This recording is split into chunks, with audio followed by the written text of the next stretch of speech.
చాలా రోజుల నుంచి నా వీడియో స్టార్ట్ అయ్యిందని చాలామంది మిస్ అవుతున్నారు కదా. సో ఒక 10 days ట్రిప్ అయితే వెళ్తున్నాం. రాగానే నా వీడియోస్ కంటిన్యూస్గా వస్తాయి. అండ్ ఎక్కడికి వెళ్తున్నామంటే మామూలుగా అయితే ఇయర్లో కార్తీక మాసంలో అయితే శివయ్య టెంపుల్కి వెళ్తుంటాం, భైరవకోన అట్లా. కానీ ఈసారి మస్తు దూరం వెళ్తున్నాం, వేరే స్టేట్. కొంచెం డిస్టర్బెన్స్గా ఉంది అంటే మేము బయట అవుట్ సైడ్ అనమాట, ఇప్పుడు ఆన్ వే వెళ్తున్నాము. అందుకని మీకు చెప్పాలని ఇక్కడ మా బ్యాగ్స్ అనమాట, ఇవి ఇక్కడ అన్ని బ్యాగ్స్. అండ్ ఇక్కడ తినడానికి కూడా తీసుకుంటాము. అండ్ ఒక బ్యాగ్ నిండా మొత్తం తినడానికే ఉన్నాయి, బట్టలేమో కానీ పక్కన. అండ్ 2 days అయితే పడుతుందంట. మర్చిపోయి ఇంతకీ ఎక్కడికి వెళ్తున్నాను అనేది చెప్పలేదు కదా. కాశీ పోతున్నాం, వారణాసి అండ్ అయోధ్య అవన్నీ తిరిగి ఒక ట్రిప్ వేయాలని వెళ్తున్నాం.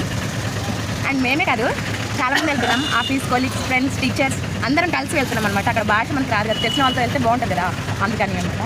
సో అక్కడికి వెళ్ళినాక చిన్న చిన్న షార్ట్ వీడియోస్ అయితే అప్లోడ్ చేస్తాను మీకోసం.